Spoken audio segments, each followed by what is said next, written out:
പ്രവാചകൻ സല്ലല്ലാഹു അലൈഹി വസല്ലമയിൽ ഉത്തമമായ മാതൃകയിട്ടെന്ന് പറഞ്ഞാൽ 53കാരനായ ഒരാൾ 6 വയസ്സുകാരിയായ പെൺകുട്ടിയെ കല്യാണം കഴിച്ചതിൽ എന്താണ് ഉത്തമമായ മാതൃക? ഇതാണ് സുഹൃത്തിൻ്റെ ആദ്യത്തെ ചോദ്യം. ഇവിടെ ക്രിസ്തുമത പ്രചാരകർക്ക് വളരെ ഇഷ്ടമുള്ള ഒരു വിഷയമാണ്, വളരെ പഥ്യമുള്ളൊരു വിഷയം. ഇവിടെ റസൂലുള്ളാഹി സ്വല്ലല്ലാഹു അലൈഹി വസല്ലമയിൽ ഉത്തമമായ മാതൃക ഉണ്ടോ ഇല്ലയോ ഈ വിഷയത്തിൽ ഇവിടെ എന്താണ് സംഭവിക്കുന്നത്? വിവാഹത്തിന്റെ കാര്യത്തിൽ ഇസ്ലാം മറ്റേത് വിഷയത്തിലും എന്നതുപോലെ പ്രകൃതി മതമാണ്.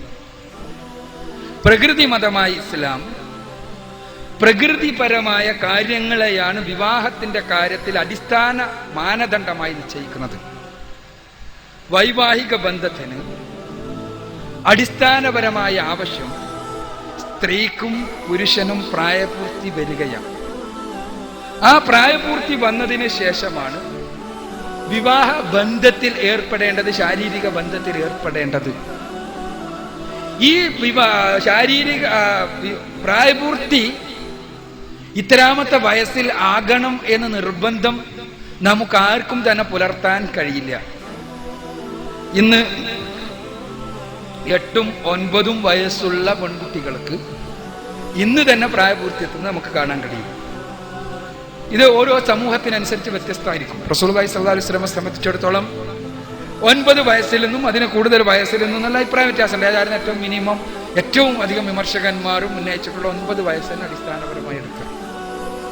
ഇവിടെ നമ്മൾ എന്താണ് മാതൃക, എന്താണ് റസൂലുള്ളാഹി സ്വല്ലല്ലാഹു അലൈഹി വസല്ലം ആയിഷ റളിയല്ലാഹു അൻഹയെ വിവാഹം കഴിച്ചതിനുള്ള മാതൃക എന്തെന്ന് വെച്ചാൽ, ഒന്നാമതായി ആരെ വിവാഹം കഴിക്കുകയാണെങ്കിലും അയാളുടെയും അയാളുടെ മാതാപിതാക്കളുടെയും പൂർണ്ണമായ സമ്മതത്തോടു കൂടിയായിരിക്കണം വിവാഹം എന്നുള്ളതാണ് ഒരു കാര്യം. ആയിഷ റളിയല്ലാഹു അൻഹക്കും അവരെ വിവാഹം ചെയ്തു കൊടുത്ത അബൂബക്കറിനും റളിയല്ലാഹു അൻഹു, അതേപോലെ തന്നെ ആ അബൂബക്കർ റളിയല്ലാഹു അൻഹുവിന്റെ ഭാര്യക്കും അഥവാ ആയിഷയുടെ മാതാവിനും ഈ വിവാഹത്തിൽ യാതൊരു അസംതൃപ്തി ഉണ്ടായതായി ഒരു ചരിത്രകാരനും വിമർശനത്തിന്റെ കൂരമ്പുകൾ ഉന്നയിച്ചിട്ടുള്ള ആളുകൾ പോലും ഒരിക്കൽ പോലും ചരിത്രപരമായി ആയിഷയുടെ പദങ്ങളെ എടുത്ത് കശക്കി വളരെ സമഗ്രമായി വളരെ ഘടനാപരമായി പരിശോധിച്ച ഓറിയന്റലിസ്റ്റ് വിമർശകന്മാരുണ്ട്. അവർക്ക് പോലും ആയിഷ റളിയല്ലാഹു അൻഹ തന്റെ ലൈംഗിക കുടുംബ ജീവിതത്തിൽ ഏതെങ്കിലും അർത്ഥത്തിലുള്ള അസംതൃപ്തി ഉള്ളവരായി സൂചിപ്പിച്ചിട്ടേയില്ല.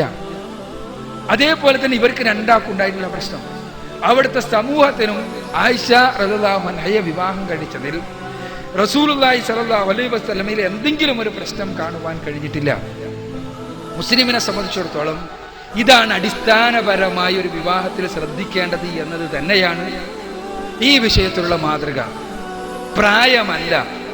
അതേസമയം ഒരു സമൂഹത്തിന്, ഒരു സാമൂഹ്യ അവസ്ഥക്ക് ഇസ്ലാം അടിസ്ഥാനപരമായി ഏത് സമയത്തും പെണ്ണിനെ കെട്ടിച്ചു കൊടുത്തോ, ഏത് സമയത്തും പെണ്ണിനെ ഇത്രാമത്തെ വയസ്സിൽ പെണ്ണ് കല്യാണം കഴിപ്പിച്ചു കൊള്ളണം എന്ന് നിർബന്ധിച്ചിട്ടില്ല. അതുകൊണ്ട് തന്നെ ഒരു സമൂഹത്തിന് ആ സാമൂഹ്യ അവസ്ഥക്കനുസൃതമായി വിവാഹത്തിന്റെ പ്രായം പാരൻസിനും അഥവാ മാതാപിതാക്കൾക്കും അവരുടെ മക്കൾക്കും എല്ലാം തന്നെ വിവാഹപ്രായം കുറച്ച് കൂട്ടണം എന്ന് തോന്നുകയാണെങ്കിൽ, വിദ്യാഭ്യാസപരമോ മറ്റോ കാരണങ്ങളാൽ തോന്നുകയാണെങ്കിൽ ഇസ്ലാം ഒരിക്കലും തന്നെ അതിനെതിരെ നിൽക്കുന്നില്ല. പക്ഷെ ഇസ്ലാം പ്രകൃതി മതമാണ്. പ്രായപൂർത്തിയായ ഒരു പെൺകുട്ടി അവൾക്ക് ലൈംഗികമായ ആസക്തി ഉണ്ടാവുകയും അവൾക്ക് ലൈംഗികമായി പ്രകൃതി അവളിൽ അടിച്ചേൽപ്പിച്ച ലൈംഗികാസക്തി അത് പൂർത്തീകരിക്കുവാൻ വിഹിതമായ മാർഗങ്ങൾ ഇല്ലാതിരിക്കുകയും ചെയ്യുന്ന ഒരു ഏർപ്പാട് ഇസ്ലാം അംഗീകരിക്കുന്നേയില്ല. വിഹിതമായ മാർഗം ഉണ്ടായിരിക്കണം അവളുടെ മുന്നിൽ. ആ വിഹിതമായ മാർഗമായാണ് ഇസ്ലാം വിവാഹം കാണുന്നത്. അവിടെ വിവാഹം യാത്ര വയസ്സിന്റെ വ്യത്യാസം എന്നുള്ളത് സുഹൃത്ത് ജീവിച്ച സാമൂഹ്യ സാഹചര്യത്തിലും അതേപോലെ തന്നെ നമ്മുടെ ചുറ്റുപാടുകളിൽ നിന്നും നാം പഠിച്ചു വെച്ച പല സങ്കല്പനങ്ങളുമായി നമ്മൾ സമീപിക്കുമ്പോഴുള്ള പ്രശ്നമാണിത്. ഒരു പെൺകുട്ടിയെ സംബന്ധിച്ചിടത്തോളം ഈ വിഷയത്തിൽ തീരുമാനമെടുക്കേണ്ടത് അവൾ തന്നെയാണ്. അവൾക്കൊരു പ്രശ്നമല്ലെങ്കിൽ, ഏതായിരുന്നാലും 14 നൂറ്റാണ്ട് കഴിഞ്ഞിട്ടുള്ള പാസ്റ്റർ സാറിനൊരു പ്രശ്നം അതിലുണ്ടാകേണ്ട കാര്യമില്ല. അവരാണെങ്കിൽ അതിൽ പൂർണ്ണ സംതൃപ്തയുമായിരുന്നെങ്കിൽ, റസൂലുള്ളാഹി സ്വല്ലല്ലാഹു അലൈഹി വസല്ലമയുടെ ലൈംഗിക ജീവിതത്തിൽ അവർ പൂർണ്ണ സംതൃപ്തയായിരുന്നുവെങ്കിൽ അതിലും മാതൃകയുണ്ട് എന്ന് തന്നെയാണ് നാം മനസ്സിലാക്കുന്നത്. പിന്നീടുള്ള പ്രശ്നം, പ്രവാചകൻ സ്വല്ലല്ലാഹു അലൈഹി വസല്ലമ ഒരുപാട് തവണ ഇണകളുമായി ബന്ധപ്പെട്ടു എന്ന് വരുന്ന ഹദീസുകളാണ്. ഈ ഹദീസുകളുടെ സത്യാസത്യം ഒന്നും ഞാൻ പരിശോധിക്കാൻ വേണ്ടി മെനക്കെടുന്നില്ല. ഒരുപാട് തവണ ഭാര്യയുമായി ബന്ധപ്പെടുക അല്ലെങ്കിൽ ഭാര്യമാരുമായി ബന്ധപ്പെടുക എന്നുള്ളത് ഒരു വലിയ മോശം ഏർപ്പാടാണ് എന്ന് തോന്നുന്നുണ്ടെങ്കിൽ അതിനെ കുറിച്ച് എനിക്കൊന്നും പറയാനില്ല. അതിന് ലൈംഗിക ശാസ്ത്രജ്ഞന്മാർ മറുപടി പറയും. അത് ഇപ്പോൾ ഞാൻ തുറന്നുകൊണ്ട് പറയാൻ കഴിയില്ല. അപ്പോൾ ഏതായിരുന്നാലും പ്രവാചകൻ സല്ലല്ലാഹു അലൈഹി വസല്ലമ ജീവിതത്തിന്റെ എല്ലാ രംഗത്തും പുരുഷൻ ഒരു മനുഷ്യർക്ക് മാതൃകാ യോഗ്യൻ തന്നെയാണ്. പക്ഷെ പ്രവാചകന് മാത്രം നിർബന്ധമായിരുന്ന ചില കാര്യങ്ങളുണ്ട്. പ്രവാചകനിൽ മാത്രം പരിമിതമായിരുന്ന ചില നിയമങ്ങളുമുണ്ട്. ആ നിയമങ്ങൾ പ്രത്യേകമായി വിശദീകരിക്കപ്പെട്ടവയാണ്. അതിൽ ബാക്കിയുള്ളവർ അതേപോലെയാകണം എന്ന് വാശി പിടിക്കുന്നതിൽ അർത്ഥമില്ല എന്ന് മാത്രം.